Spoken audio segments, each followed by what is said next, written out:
Voy a invitarles en esta mañana a que abran sus Biblias en el libro de Efesios, capítulo 1, por favor. Estamos en Efesios, capítulo 1. Y el día de hoy vamos a leer y estudiar los versículos 11 hasta el 14. Y hablaremos sobre riquezas en Cristo, como hemos estado hablando anteriormente, pero hoy en particular, herencia y el Espíritu Santo como garantía. Hablaremos de la herencia del creyente y cómo el Espíritu Santo se nos da como garantía. Voy a leer para ustedes Efesios capítulo 1, versículos 11 al 14. Dice: en él, asimismo, tuvimos herencia, habiendo sido predestinados conforme al propósito del que hace todas las cosas según el designio de su voluntad, a fin de que seamos para alabanza de su gloria, nosotros los que primeramente esperábamos en Cristo.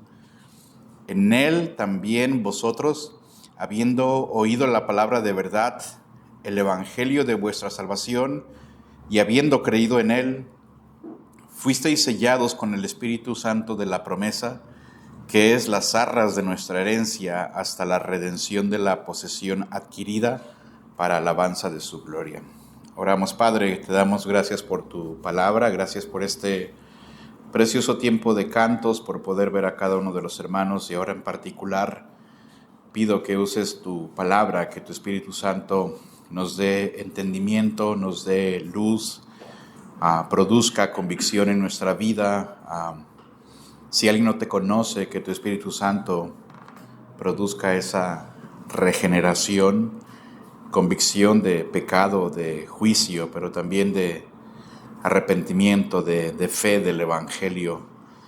Jesús, toda la gloria es únicamente y siempre para ti. En tu nombre oramos. Amén. Tenemos mucho que abarcar el día de hoy, así que solo quisiera hacer un breve resumen de un minuto. Pablo continúa enumerando las bendiciones y las riquezas que tenemos exclusivamente en Cristo. Los cristianos somos más ricos de lo que creemos. Las riquezas de este mundo no pueden entrar en la misma categoría de lo que recibimos en Cristo. Alguien puede en este mundo ser muy rico, alguien pudo haber heredado mucho dinero, pero al final te mueres y eso se termina, o al final te lo roban o lo gasta alguien de manera equivocada. Entonces las riquezas de este mundo no pueden compararse con lo que hemos recibido en Cristo. ¿Y qué hemos recibido en Cristo? Pablo nos ha estado hablando de elección. Fuimos escogidos por Él desde antes de la fundación del mundo. Fuimos predestinados desde antes en la agenda de Dios. Él ya había fijado a quiénes, cuándo, cómo. Él delimitó límites claros de acuerdo a su voluntad, a su propósito, a su soberanía, a su buena voluntad. ¿Qué más hemos recibido? Adopción. Y eso es importante porque no solamente es que somos hijos, no solamente es que fuimos no solamente salvos, pero además de salvos, Él nos hace sus hijos. Él pudo habernos salvado y ya, pero Él eligió en su buena voluntad hacernos sus hijos. También hablábamos de redención, que es el pago, el rescate que se hace para salvar a alguien que estaba cautivo. Hablábamos la semana pasada que Él también nos dio sabiduría e inteligencia para la vida cristiana, pero también para entender su plan eterno, entender el misterio del plan de Dios que todo lo sujetaría bajo Cristo. Y ahora Pablo agrega uno más, es uno muy amplio, es herencia, y es de lo que quiero hablarle primero, de herencia. ¿A qué nos referimos con herencia? Bueno, en el versículo 11, en él, asimismo tuvimos herencia, habiendo sido predestinados conforme al propósito del que hace todas las cosas según el designio de su voluntad. Herencia obviamente es heredar, es recibir las riquezas de alguien más, no son transferidas a nosotros. Es tan simple como sus padres les heredaron, a algunos les heredaron en vida. El papá tenía terrenos, dinero, casas, o muere y deja un testamento y le transfiere sus riquezas a los que legítimamente en su testamento aparecen como herederos. Entonces Pablo habla de una herencia. Y quiero destacar que en el versículo 11, que está aquí en pantalla, En él, dice, asimismo tuvimos herencia. En el lenguaje original, herencia podría entenderse de dos maneras.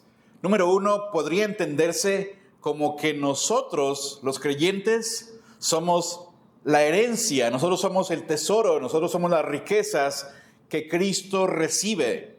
Y sería válido decir que usted y yo somos la herencia de Cristo. En el libro de Juan, todo lo que el Padre me da, dice Cristo. El Padre me ha dado un pueblo, mis ovejas oyen mi voz. El Padre que me las dio es mayor que yo. Todo lo que el Padre me da vendrá a mí. También Juan 17, he manifestado tu nombre a los que del mundo me distes. Cristo le dice al Padre, tuyos eran, tú me los distes. Yo ruego por ellos, no ruego por el mundo, ruego por los que tú me has dado.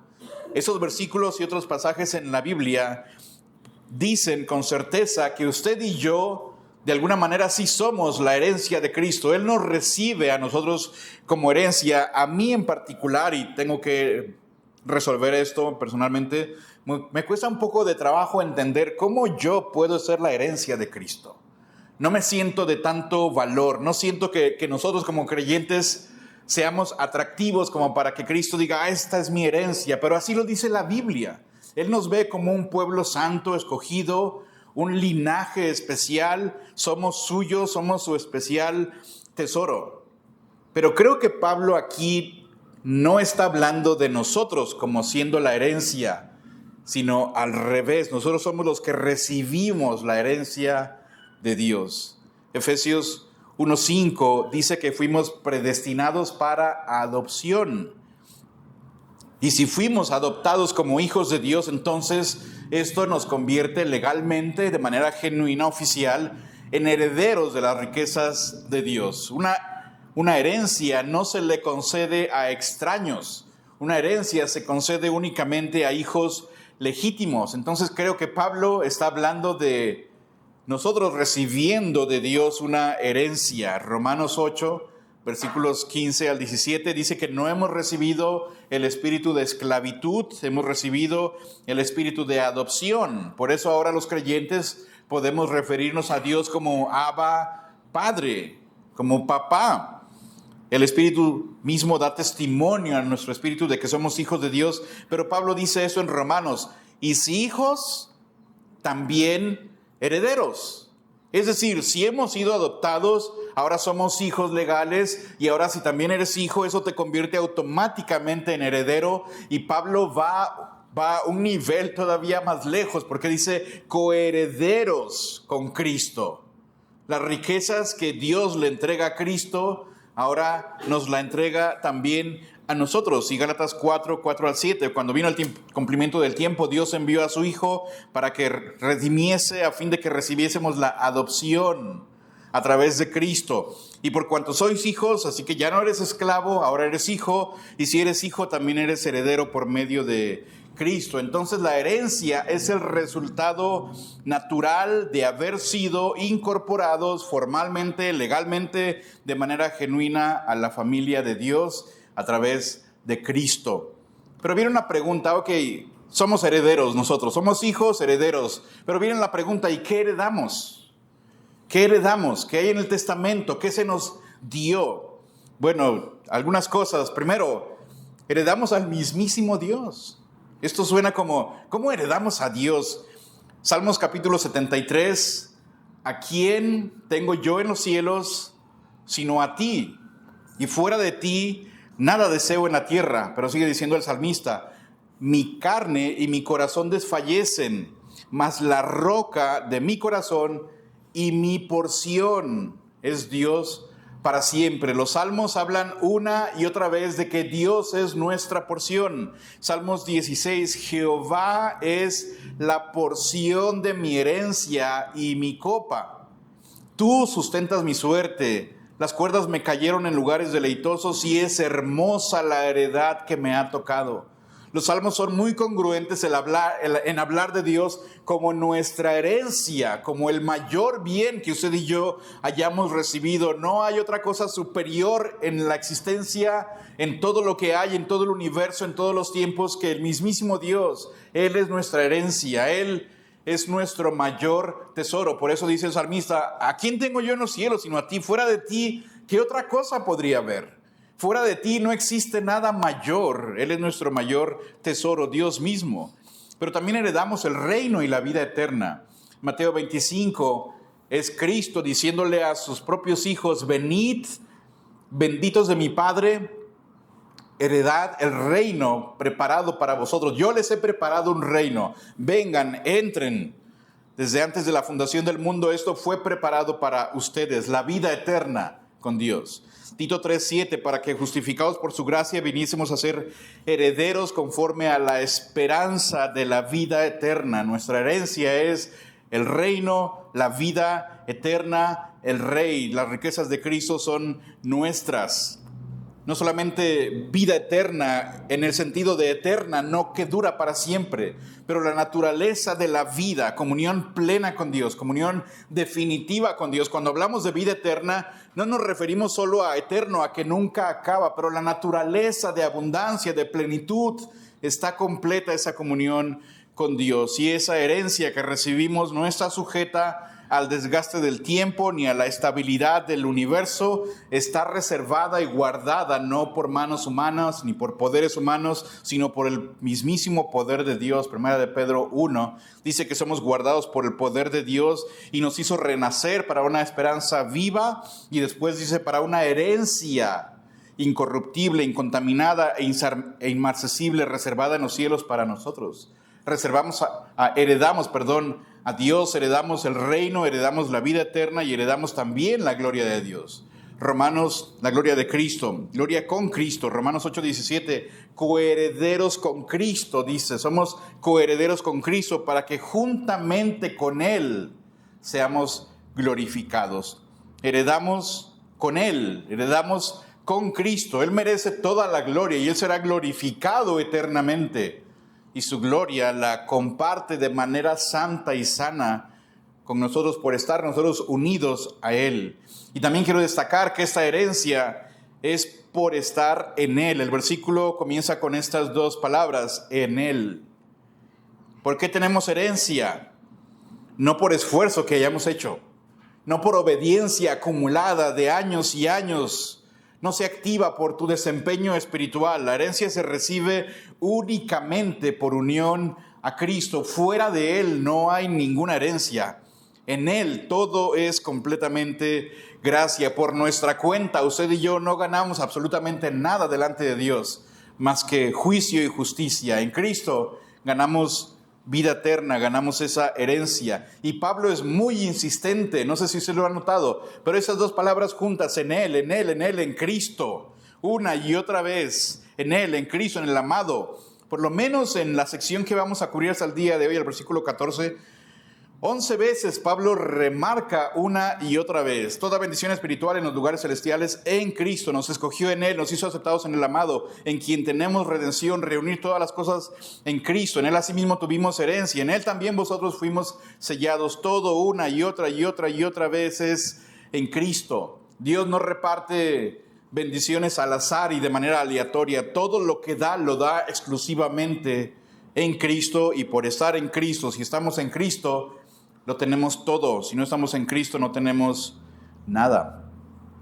La herencia no depende de quién fuimos ni de lo que hicimos, sino de quiénes somos ahora en Cristo. Nada de lo que tú hagas te hace merecer algo. Todo viene por Cristo. Por eso eres la razón de vivir. Cantaremos a su nombre eternamente. Todo viene de parte de Él.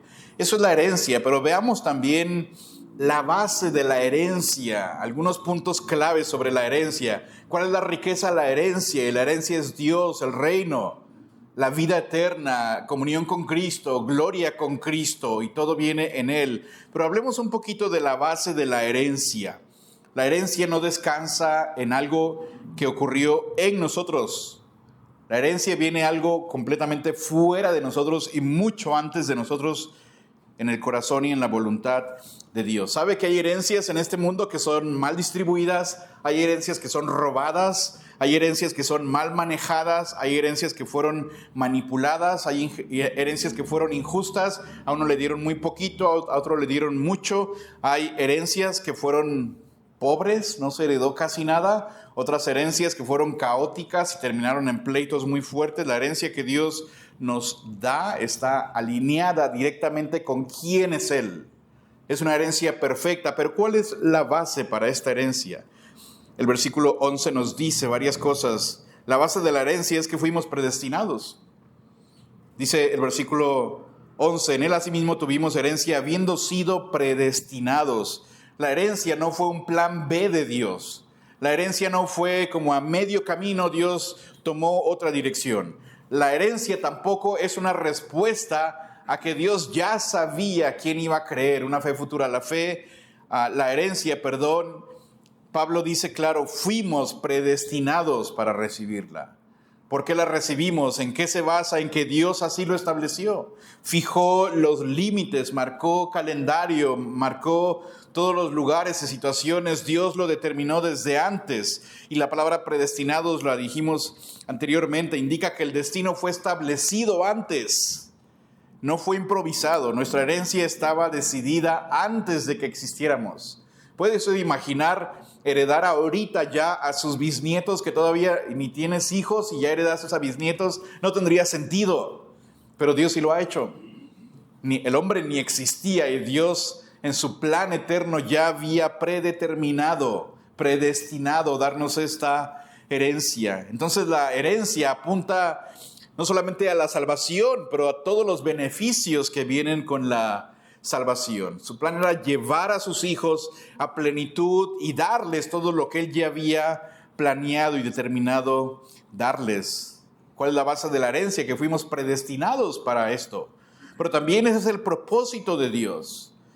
En su propósito eterno estaba heredarnos, y el propósito eterno de Dios es la alabanza de su gloria. ¿Cuál es la base de esta herencia? ¿Por qué lo hace Dios? Para su propia gloria. Ese es su propósito mayor. Y de hecho todo el capítulo 1, toda esta sección apunta a esta gran verdad, la gloria de Dios. Todo lo que Él hace, lo hace para su propia gloria. Efesios 1:6, para alabanza de la gloria de su gracia. Efesios 1:12, a fin de que seamos para alabanza de su gloria. Efesios 1:14, para alabanza de su gloria. La herencia, hermanos, no tiene como fin principal nuestra comodidad. A alguien le pueden dar una herencia y puede ser que en la mente de tu papá o de tu abuelo o de algún tío que te dejó alguna herencia, puede ser que en su mente y en su corazón esté que tú estés cómodo. Es parte de la herencia. Bueno, la herencia que Dios nos ha dado tiene como fin principal la manifestación de la gloria de Dios. No está enfocada en nosotros recibiendo, está enfocada en Él siendo generoso, en Él siendo bueno, en Él siendo glorificado. Dios es glorificado cuando muestra su gracia, no solamente al rescatar pecadores, pero al hacerlos hijos y al hacerlos también herederos. Nuestra herencia existe para que por toda la eternidad quede claro qué clase de Dios es Él. Generoso, soberano, fiel a su palabra y abundante en gracia. La base de la herencia es su gloria, no tanto tu beneficio, aunque somos beneficiados grandemente, pero es para que eternamente sepamos qué clase de Dios tenemos, que todo está enfocado en Él y no en ti, no en tus méritos. Por eso vivimos y debemos vivir y eternamente para glorificar a nuestro Señor. La base de la herencia es que Él nos predestinó para esto, que Él tiene un propósito mayor, que es su propia gloria, pero también que Dios hace todas las cosas para cumplir lo que Él ha establecido. Versículo 11, en Él también tuvimos herencia, habiendo sido predestinados conforme al propósito del que hace todas las cosas. Pablo describe a Dios como el que hace todas las cosas. Dios planea, Dios ejecuta, Dios decreta, y si Él decreta algo, hará todo lo que tenga que hacer para que se cumpla lo que Él ya ha dicho. La herencia es posible, entonces, porque Dios ordena los eventos, dirige la historia, gobierna circunstancias, preserva a su pueblo, garantiza el resultado final. Él determinó que usted y yo fuéramos salvos por La gracia por medio de la fe, bueno, a su tiempo envió a Jesús en el momento ideal, circunstancia ideal, situación política ideal, y Él hizo todo lo que tenía que hacer para que Jesús fuera a la cruz y muriera como debiera morir, su sangre fuera derramada, fuera sepultado y resucitara con gran poder. Movió todo lo que tuvo que mover, corazones de personas, mentes de personas, situaciones, todo, para que suceda lo que Él ha dicho. La palabra de Dios nunca va a quedar sin cumplimiento. Vamos a recibir herencia porque Dios hace todo lo que tenga que hacer para cumplir sus promesas. Isaías 46:10, mi consejo permanecerá y se hará y haré todo lo que yo quiero. Daniel 4:35, según su voluntad hace. No hay quien detenga su mano. Eso es crucial porque nuestra herencia, tu herencia y la mía, no depende para nada de que todo en el universo funcione bien. Tu herencia, el reino de Dios, la vida eterna, no depende de que el mundo tenga orden. El mundo puede ser un caos por completo, pero el Señor es soberano y Él va a hacer lo que Él tenga que hacer. Si Él en su plan eterno determinó heredarnos, nada puede suceder que nos robe esa herencia. Y Pablo es muy claro al decir que Él va a cumplir su propósito. Pero después llegamos en la base de la herencia al designio de su voluntad. ¿Por qué Dios lo hizo? Porque Él puede hacerlo, porque Él predeterminó así hacerlo, porque es su propósito, su gloria. Pero llegamos a una parte importante que creo que es el nivel más profundo, la última, la causa suprema, es su voluntad. ¿Por qué nos heredó? No según nuestra fe, de hecho, no según nuestras obras, no según nuestra perseverancia, sino, dice el versículo, que hace todas las cosas según el designio de su voluntad. Eso significa que la razón por la cual al final nosotros somos herederos está en Dios mismo, su voluntad, su deseo, su acto libre y soberano, intencional. Efesios 1:5, según el puro afecto de su voluntad. Romanos 9:16, así que no depende del que quiere ni del que corre, sino del que Dios tiene misericordia. Nuestra herencia descansa, hermanos, en la voluntad de Dios, que Él es generoso, misericordioso, compasivo, y Él no cambia, no se cansa y no falla. ¿Por qué nos heredó? ¿Por qué una familia de ustedes? ¿Por qué un tío tuyo? ¿Por qué tu papá o alguien familiar rico tuyo? ¿Por qué me pondría a mí en su testamento y me heredaría igual que a ti? Si fuera su voluntad, no puedes hacer nada. Él quiere heredarme. Dios nos hizo herederos por su voluntad. Él quiso. Él es bueno y generoso. Pero ahora vamos a pasar a un punto que es muy importante, crucial. A mí me resultó muy provechoso y no lo aprendí sino hasta esta semana. No me da pena decir que yo no entendía esta parte hasta esta semana y espero poder expresarlo bien. Versículo 11. En Él, asimismo, tuvimos herencia, habiendo sido predestinados conforme al propósito del que hace todas las cosas según el designio de su voluntad. Aquí vamos bien. El versículo 12 también lo vimos, a fin de que seamos para alabanza de su gloria. Ese es el propósito. Pero después quiero que noten esta parte, versículo 12, al final. Nosotros, los que primeramente esperábamos en Cristo, ¿están allí? Está en la pantalla, lo tienen en su Biblia. Nosotros, los que primeramente esperábamos en Cristo. Entonces, aquí pasamos, si alguien toma notas, el primer punto fue la herencia y la base de la herencia. Segundo, herencia compartida. Y aquí vamos a ver por qué. El versículo 12 termina, nosotros, los que primeramente esperábamos en Cristo. Pero después quiero que vea conmigo el versículo 13. En Él también vosotros. Y aquí hagamos una pausa. ¿Me ayudas, Eduardo, con el versículo 12? Esto es importante. A fin de que seamos para alabanza de su gloria. Nosotros, los que primeramente esperábamos en Cristo. ¿Qué sigue después, Eduardo? Nosotros los que esperábamos en Cristo. En Él también vosotros.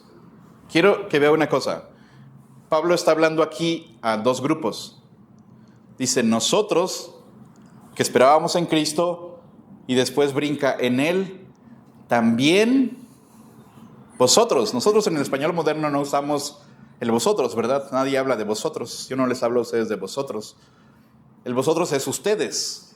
Está hablando, nosotros esperábamos, también ustedes. ¿Qué está haciendo Pablo? Está hablando de dos grupos distintos. Pero primero descifremos, ¿quiénes son nosotros? Nosotros los que también esperábamos en Cristo. En el versículo 13 brinca, ustedes también. Quiero que note una cosa sencilla, y perdón si repito mucho. Pablo pasa de nosotros y luego cambia a ustedes. Primero habla de un grupo en el que él se incluye, ¿verdad? Eso es gramática, español, lógica. Nosotros, y Pablo está allí, y después da la vuelta y voltea a ver a otro grupo en el que él no se incluye ahorita. Ustedes también. ¿Quiénes son en nosotros? Creo que son los judíos creyentes. Judíos creyentes. No lo dice allí, pero lo veremos ahorita. Incluidos Pablo, incluidos los primeros judíos que escuchan el Evangelio, reciben al Mesías, caminan con el Mesías, lo ven morir, lo ven resucitado, se establece la primera iglesia en Jerusalén, 12 apóstoles de Israel. Nosotros esperábamos primero en él. Cuando pensamos en Israel, ellos van primero, no en importancia de que sean mejores que todos, pero primero en un orden histórico. Israel, hermanos, fue el pueblo que recibió las promesas del Mesías. ¿En dónde nacería Jesús? En Israel. ¿En dónde viviría, haría ministerio? En Israel. Allí moriría, ahí fuera sepultado, ahí regresaría a los cielos. En alguna que otra ocasión ligera entró a territorio gentil, pero él fue enviado primero a la casa de Israel, a reunir al pueblo. A los suyos vino, los suyos no le recibieron, pero vino primero a ellos. No estaba bien tomar el pan y dárselo a los perrillos. Él vino primero a la casa de Israel. Tiene una interacción con la mujer samaritana, pero después regresa con los judíos. Israel esperaba al Mesías. Romanos 9, 4 y 5 son israelitas, de los cuales, de ellos, de Israel, de los judíos son la adopción, de ellos es la gloria, de ellos es el pacto, de ellos son las promesas, y de los cuales, según la carne, de allí vino Cristo. Y de nuevo, aunque los suyos no lo recibieron, de Israel salió el primer grupo de creyentes. En Hechos 1, 2, 3 tienes a una iglesia con miles de personas. Y Pedro predicando y miles de judíos confesando la fe, aún escribas, aún fariseos, y una iglesia creciendo demasiado. Romanos 11, 15, así también aún en este tiempo ha quedado un remanente escogido por gracia, para decir, Israel no lo recibió, pero un grupo considerable sí lo recibió. Un grupo considerable fue fiel. Así que cuando Pablo dice, nosotros que primeramente esperábamos en Cristo, de nuevo, el primeramente no significa que su sangre vale más que la tuya, que su alma es de más valor que los demás, pero sí en orden de revelación, no en mérito. Pero Romanos 1:16, al judío primeramente y también al griego. La herencia entonces llega primero a los judíos porque el Mesías vino primero a ellos, las promesas fueron dadas primero a ellos. Ese judío, al judío primeramente no significa al judío superior, pero primero en secuencia en el plan de Dios revelado. Pero después pasamos al versículo 13. En él, Pablo está diciendo, herencia, esperábamos en Cristo para la gloria de Dios, pero después en el 13 él dice nosotros. Pero después voltea en el 13 a ver a los gentiles en él, y note esas dos palabras, también ustedes. Y él lo que está haciendo es decir, esta herencia que los judíos recibieron, porque históricamente van primero, porque geográficamente el Mesías vino a Israel primero, lo mismito, los mismos privilegios que ellos tienen, ahora Pablo dice, se los confirmo a ustedes también. Se les extiende la mismísima herencia, el mismo Cristo, la misma gloria. Ustedes también creyeron en Él igual que nosotros. Por eso hablo de una herencia compartida. En Él también vosotros. Pablo básicamente está diciendo, nosotros ya entramos y ahora ustedes también entraron. Nosotros recibimos la herencia y ustedes vienen y reciben la misma herencia, no una diferente, no un Cristo diferente, no un evangelio diferente, pero el mismo. ¿Quiénes son vosotros o ustedes? Creo que son los gentiles. Y de hecho Efesios más adelante va a hablar mucho sobre esto, judíos y gentiles en un mismo cuerpo, en un mismo pueblo. Efesios 2, 11 y 13. Por tanto, acordaos que en otro tiempo, Pablo dice, ustedes los gentiles, en cuanto a la carne, estaban sin Cristo, alejados de Dios. Pero Pablo sigue diciendo, pero ahora en Cristo Jesús, ustedes que estaban lejos fueron hechos cercanos. Y luego Pablo remata de nuevo en Efesios 2, 14 al 16, porque Él es nuestra paz, que de ambos pueblos, ¿cuáles ambos pueblos? Judíos y gentiles, hizo uno solo, para crear de los dos un solo hombre, un solo pueblo. Y mire la comparación, si usted puede ver este pasaje, versículo 12, nosotros son judíos creyentes. ¿Qué hicieron ellos? Esperaban en Cristo. Eso es fe, eso es creer, eso es el Mesías. Y el propósito, la gloria de Dios. Pero vean el versículo 13, gentiles creyentes, ¿qué hicieron? Oyeron, creyeron, misma herencia, mismo propósito al final, la alabanza de la gloria de Dios.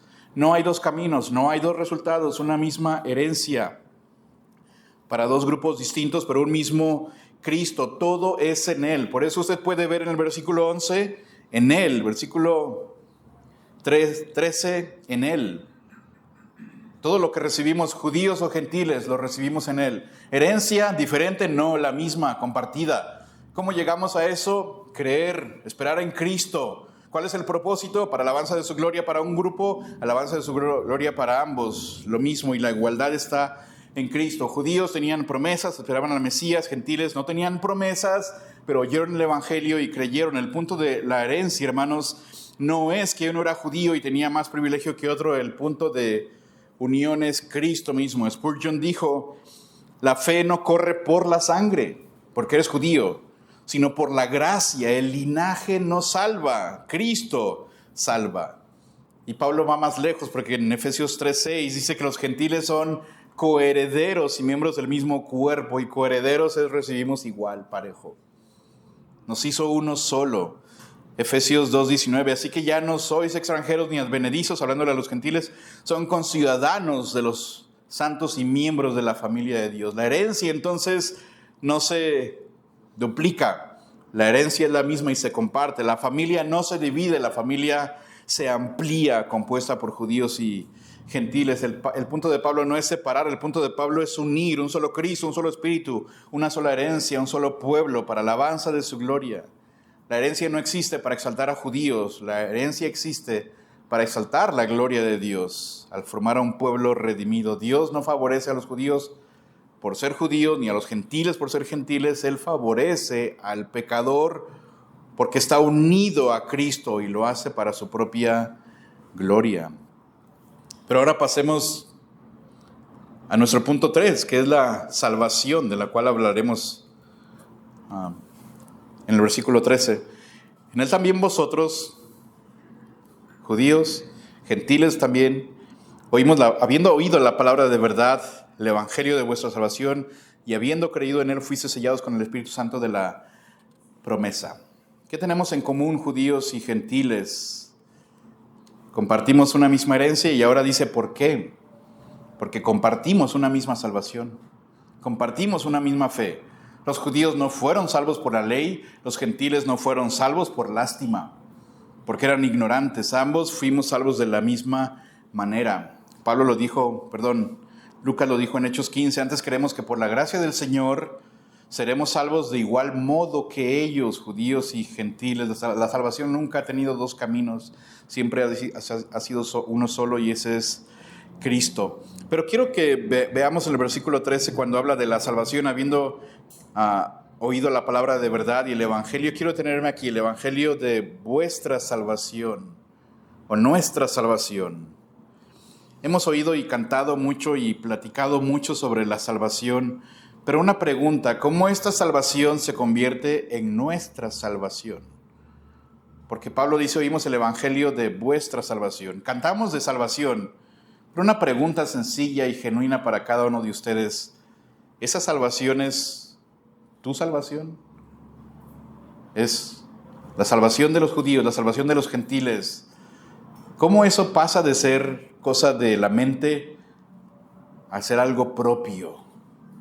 ¿Qué hicieron los gentiles? ¿Qué hicieron los judíos para que esa salvación no fuera solamente la salvación, fuera nuestra salvación, como expresa Pablo? Y Pablo lo responde de manera muy clara. ¿Qué hicieron los gentiles? Habiendo oído, habiendo creído. Dos cosas sencillas.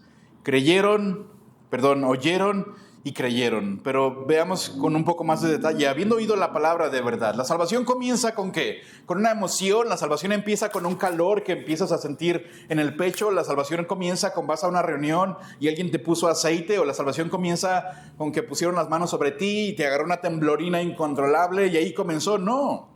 La salvación comienza con haber oído. ¿Y qué es lo que escucharon? La palabra, el evangelio, la verdad.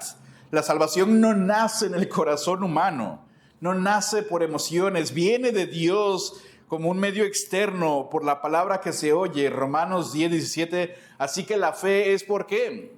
Por el oír, no por el sentir, por el oír. ¿Y qué tienes que oír? Y por oír la palabra de Dios. Juan dice, santifícalos en tu verdad. ¿Y qué es la verdad? Tu palabra es la verdad. La salvación, entonces no se origina en tus emociones, no se origina en tu concentración, en una decisión que tomaste fuera de Cristo, sino en la verdad revelada de Dios acerca de Cristo.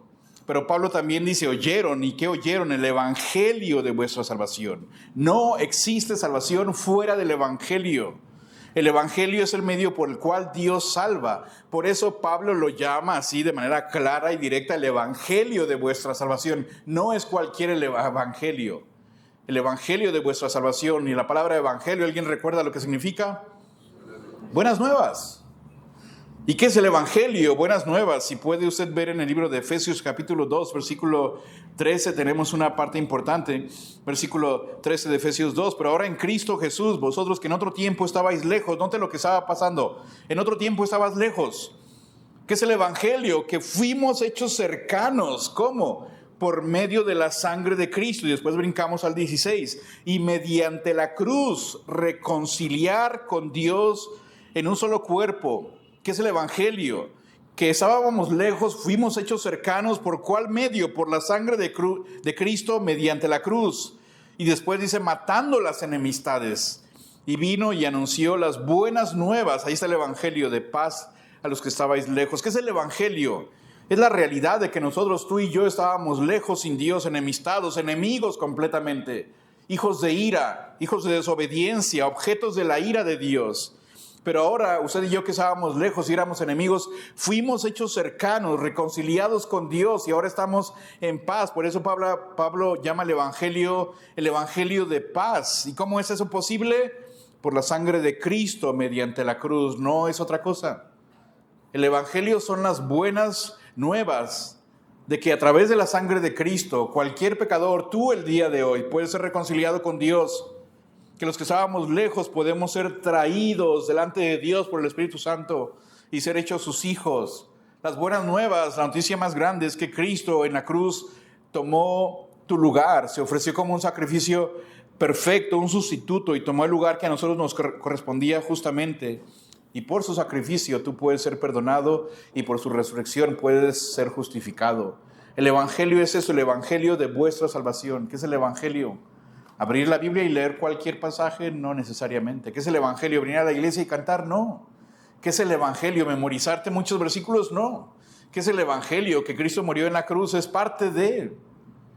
Pero el evangelio son esas grandes, magníficas noticias. Que el que estaba perdido, alejado, puede ser reconciliado con Dios y tener ahora paz con Él. Y Pablo dice, ¿cómo esa salvación es vuestra salvación? Oímos. ¿Y qué fue el mensaje que oímos? ¿Cómo mejorar tu familia? No. ¿Cuál fue el mensaje? ¿Cómo tener libertad financiera? ¿Cómo tener un mejor trabajo? No.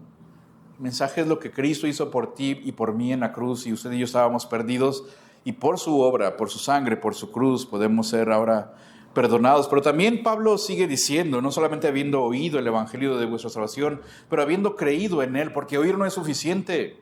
Lo podemos saber intelectualmente, podemos memorizar muchos versículos del evangelio, de la cruz, de la muerte, de la resurrección de Cristo. Lo puedes saber y lo has oído muchas veces, pero oír no es suficiente. Ese mensaje tiene que ser recibido con fe, y esa fe tiene una raíz y un objeto bien claro, y eso es Cristo. Y habiendo creído, ¿creído qué? Cualquier cosa no, habiendo creído en Él. ¿En qué? ¿En sus milagros? ¿En sus parábolas? Habiendo creído en el evangelio, lo que Él hizo en la cruz. No dice habiendo creído en la ley, en las tradiciones o creer en uno mismo, sino habiendo creído en Él.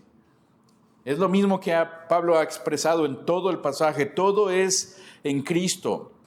Romanos 3:22, la justicia de Dios por medio de la fe en Jesucristo, para todos los que creen en Él. Pero respondamos otra pregunta. Ok, ¿y qué es creer? Ok, escuché el evangelio. Me hace sentido. Me gusta pensar en Cristo en la cruz. Entiendo que Él tomó mi lugar allí. Entiendo que resucitó después al tercer día. Y entiendo que mis pecados le fueron transferidos a Él. Pero ¿qué es creer? Porque alguien puede decir, sí lo sé, lo creo. Pero le digo la verdad, hasta los demonios creen. Hasta el diablo cree. Él sabe lo que pasó en la cruz. Y él sabe que fue verdad. Pero ¿qué es realmente el creer que enseña la Biblia? Hebreos 11:1. ¿Qué es la fe? La fe es la certeza, la seguridad de algo que no puedes ver, pero sabes, esto es 100% seguro, absoluto, cierto. Y Efesios 1:12, cuando habla de los judíos, dice que ellos esperaban en Cristo. ¿Qué es fe? Esa seguridad, esa certeza, esa esperanza de algo seguro. Efesios 2:8-9, que conocemos bien, porque por gracia sois salvos por medio de la fe. Y esa salvación, esa gracia que nos da fe, es un regalo de Dios. El creer, entonces, no puedes tú crear tu propia fe. Dios la da, porque usted y yo estábamos muertos en delitos y pecados. Aún la fe es un regalo de Dios, el creer es un don de Dios. Filipenses 3:9 dice que a nosotros se nos concede aún el creer. No es algo que tú desarrollases por tu propia cuenta. Efesios 3, para que os dé, conforme a las riquezas de su gloria, el ser fortalecidos con poder en el hombre interior por su espíritu, para que habite Cristo por la fe en vuestros corazones. Fe es creer en Cristo, fe es tener a Cristo viviendo en tu corazón. Fe es creer. Colosenses 2:6, por tanto, de la misma manera que habéis recibido al Señor, andad en Él, arraigados y sobreedificados en Él. ¿Qué es fe? Fe es esa bienvenida, esa aceptación, esa seguridad, ese recibimiento a Cristo, pero no un recibimiento vacío. No es decir, sí, Cristo, yo te recibo, te abro la puerta de mi corazón, ven y mora en Él. Pablo dice, es arraigado, sobreedificado, que Cristo habite por la fe. Corintios dice, además, hermanos, os declaro el evangelio que os he predicado, el cual también recibisteis, en el cual también perseveráis, por el cual asimismo si retenéis la palabra. Fe es creer, fe es recibir, fe es perseverar, es retener. Si no, dice Pablo, es en vano. No es ese recibir vacío. ¿Quieres recibir a Cristo? Sí. Pues repite esas palabras. Ya lo recibí. ¿Cuándo? Tal día lo recibí. Le dije que sí. El fe es estar arraigado, el decir yo espero completamente en Él, yo dependo completamente en Él, Él es el mayor tesoro que existe, mi vida es completamente para Él, yo retengo la palabra que he recibido. Primera Tesalonicenses 2:13, por lo cual también nosotros sin cesar damos gracias a Dios de que cuando recibisteis la palabra de Dios que oísteis de nosotros, la recibisteis no como palabra de hombres, sino lo que es palabra de Dios según verdad, la cual actúa en los creyentes. ¿Qué es recibir? Solo decir, sí, está bien, me gusta. Eso es retener.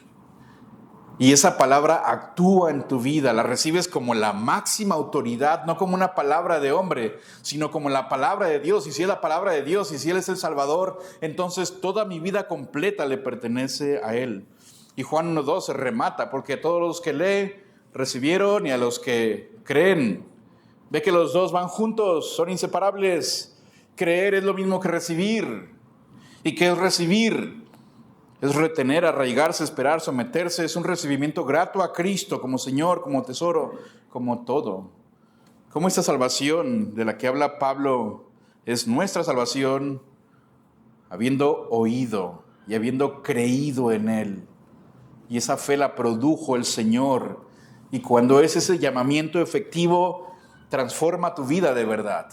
Yo sí quiero animarle el día de hoy a todos. Si tú un día dijiste, yo recibí a Cristo como mi Señor y Salvador, y tu vida sigue igual, exactamente como antes, no deberías de engañarte.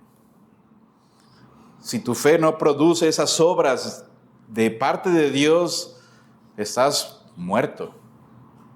Pablo dice, es como un cuerpo, ahí no tiene alma, no tiene espíritu. La fe que no obró en ti, ese recibir a Cristo, que no produjo, el aferrarte, el abrazarte, el retener la fe, el Dios obrando en ti, si no hubo ese cambio, esa nueva vida, ese recibir vacío no salva a nadie.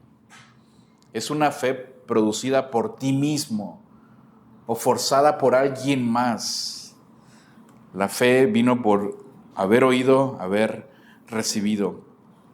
Lo siguiente es corto y pronto terminamos. La salvación, cómo se recibió, cómo fue nuestra, pero ahora la salvación asegurada.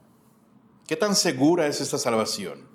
Efesios 1:3, en él también vosotros, habiendo oído la palabra de verdad, el evangelio de vuestra salvación, habiendo creído en él, fuisteis sellados con el Espíritu Santo de la promesa. ¿Cómo sabemos que esa salvación es real, firme y no provisional? ¿Cómo sabemos que el Señor sí va a cumplir? La respuesta es clara, porque Dios mismo nos selló. ¿Cómo sabemos que Él va a cumplir su palabra y que la salvación no nos la va a quitar después o que es algo seguro? Porque nos selló. ¿Y qué significa ser sellado? Bueno, en el mundo antiguo un sello tenía un significado muy claro y definitivo, no era algo sentimental. Un sello era algo legal, algo público. Un sello implicaba varias cosas, entre ellos propiedad. Un animal, tienes una vaca, le pones un fierro allí y tiene las iniciales, no sé, RR, Rubén Rojas, esta vaca es mía, donde quiera que la encuentras, ahí tiene las iniciales, tiene un dueño. Cantares 8:6 habla de eso, ponme como un sello sobre tu corazón. Es decir, esta mujer es mía, nadie me la va a quitar, es mía nada más. Tiene mis iniciales, tiene mi rostro, tiene mi sello. Habla de propiedad. Aplicado a Efesios, el creyente sellado le pertenece a Dios. ¿Qué más hay detrás de un sello? Bueno, 2 Timoteo, conoce el Señor a los que son suyos. Detrás de un sello también hay autenticidad. El sello confirma, esto es válido, es el sello de garantía, no es algo falso. En 1 Reyes 21 se escribieron cartas en nombre de Acab y las selló con su sello. Los reyes antiguos tenían su anillo con su insignia y sellaban para que supieras, esto es genuino, no es una carta falsa, no es un documento, una copia mala, es completamente original y lo que está aquí viene de parte del mismísimo rey. Dios mismo nos sella. El Espíritu Santo autentica que la salvación es verdadera, no imaginaria. Un sello habla de protección y de seguridad. Lo sellado quedaba bajo seguridad completa contra alteración. ¿Recuerdan Cristo? Cuando fue sepultado, pusieron ahí una piedra, pusieron un sello, que significa si rompes ese sello te van a matar, te van a castigar. Esto nadie lo puede tocar. Hay un sello aquí. Cuando echaron a Daniel al foso de los leones, pusieron una piedra, fue sellada con el anillo del rey. El sello impide que alguien intervenga. En términos espirituales, nadie puede anular lo que Dios selló. Dios selló, ¿quién puede quitar eso? ¿Quién puede romper eso? Nadie. Pero también un sello habla de autoridad, que viene de alguien muy, muy arriba. Ves un sello y Dios mismo es quien respalda la salvación con su autoridad. Y fuimos sellados, no nos sellamos nosotros solos. Fuimos sellados, y es interesante que Pablo lo habla en pasado. Fuimos sellados porque es algo tan seguro que Pablo lo usa en un lenguaje como ya cierto, absoluto, seguro, ya pasó. ¿Tienes de qué preocuparte? No dice será sellado, ya fuimos sellados. Es algo seguro. El creyente no se sella, Dios lo sella. Y el orden es importante. Oyeron, creyeron, fueron sellados. ¿Y con qué fuimos sellados? ¿Con un Juan 3:16 aquí o algo? ¿O con un pescadito en la espalda que dice propiedad de Dios? nos dieron el sello más, ni sé qué palabra usar, el más seguro que existe. Y ese es Dios mismo en su Espíritu. Él mismo nos salvó y Él mismo se dio a sí mismo a través del Espíritu Santo. No solamente actúa, pero Él habita. No solamente salvó, pero ahora viene a vivir dentro de nosotros. Y Pablo lo llama el Espíritu Santo de la promesa, porque así había sido prometida. Ezequiel 36, pondré mi espíritu dentro de vosotros. Joel 2, derramaré mi espíritu sobre toda carne. Cristo había prometido enviar al Consolador en Juan 16. Jesús mismo aseguró que el Espíritu Santo nos sería dado como parte de la obra completa de la salvación. Entonces la salvación del creyente está sellada por el mismísimo Dios. El sello, que es el Espíritu Santo, viviendo dentro de ti, entonces declara pertenencia, somos de Dios. Declara autenticidad, la salvación es real. Declara y asegura protección, nadie puede invalidarlo y el sello ejerce autoridad porque Dios mismo respalda su obra de salvación. ¿Qué tan segura es tu salvación? Pues fuiste sellado. ¿Con qué clase de sello? El mismo Dios viviendo dentro de ti. Y después Pablo, casi terminando, dice que ese sello, el Espíritu Santo, son las arras. Son las arras de nuestra herencia. ¿Qué son las arras? Para nosotros ahorita las arras, no sé si todavía se usan, no sé quiénes son los últimos que se hayan casado. Todavía se usan las arras, no sé. Los jóvenes no sé si quieran usar arras o no. Y no sé si se quieran casar primero, pero cuando yo me casé sacamos una cajita de monedas ahí medio raras y se las di a Yadira diciéndole te voy a cuidar siempre. Ahora, ¿significaba eso en el mundo antiguo las arras? La palabra arras del griego arrabón era un depósito, era un primer pago, era una primer cuota, nosotros le llamamos un enganche. Era un pago por adelantado para asegurar que el resto se iba a pagar, que la obra se iba a completar. Tú te metías en un negocio para comprar una propiedad, una casa, un carro, no sé, unos animales. Entonces llevarías un primer pago, te piden un enganche, ¿verdad?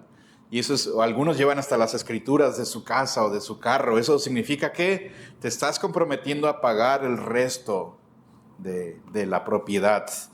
En otras palabras, las arras era la garantía. Y Pablo la usa varias veces, no es el único lugar aquí en Corintios. Y el que nos confirma con vosotros en Cristo y nos ungió es Dios, el cual nos ha sellado y nos ha dado las arras del Espíritu en nuestros corazones.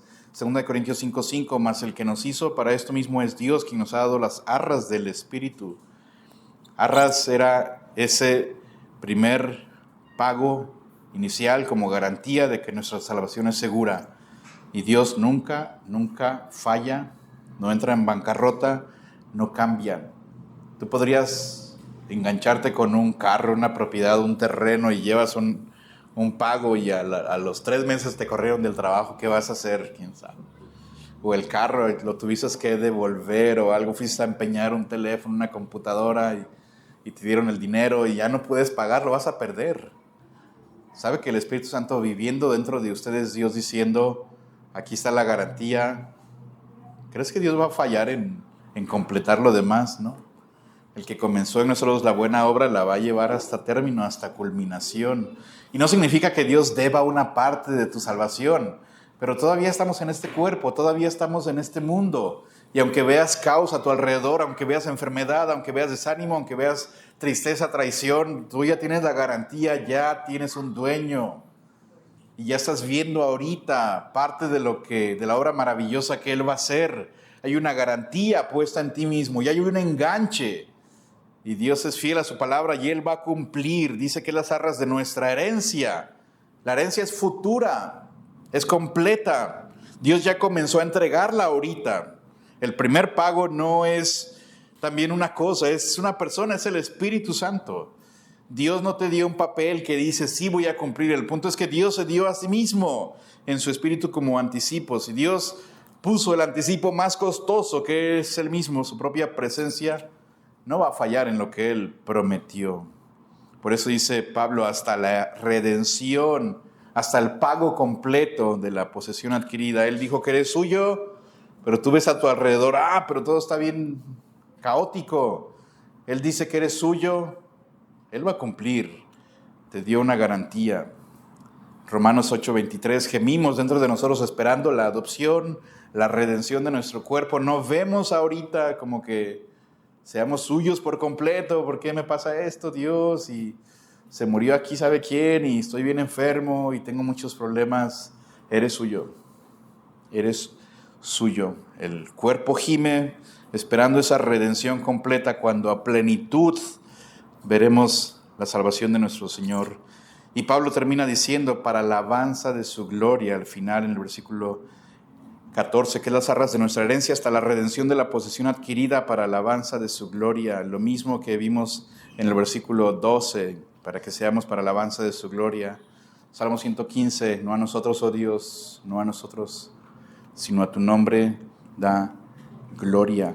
Esta frase no es como una manera de cerrar como bonita, es el centro de todo, el objetivo de todo. Fuimos escogidos para su gloria, fuimos herederos, hechos herederos para su gloria. Fuimos sellados y garantizados por el Espíritu para su gloria. La seguridad de la salvación, hermanos, no quiero confundirle, pero no termina en mi tranquilidad, sino en la exaltación y el carácter de Dios. La seguridad es para que veamos el carácter de Dios.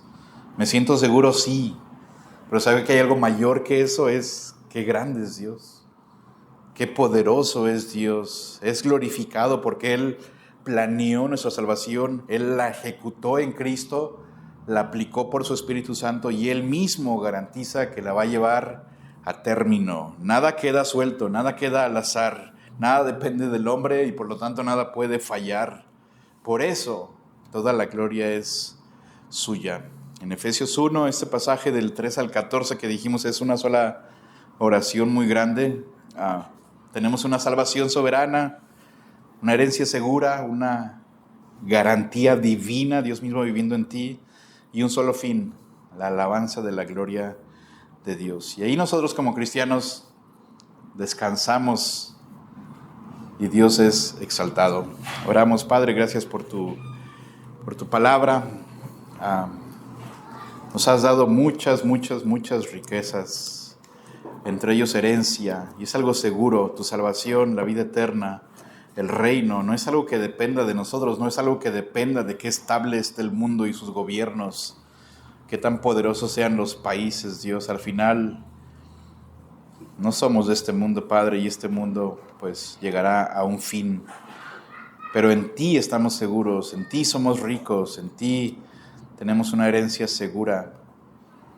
Pero creo que no es el caso para todos, porque hay gente aquí, Dios, que quizás todo esto le resulta muy interesante, o quizás nada interesante. Te pido que seas tú quien hables a sus vidas, les hagas ver la verdadera condición de su corazón, y a todos, Dios, ayúdanos a tener este enfoque muy claro. Todo es por ti y todo es para tu gloria. Te adoramos, Padre. Gracias en el nombre de Jesús. Amén.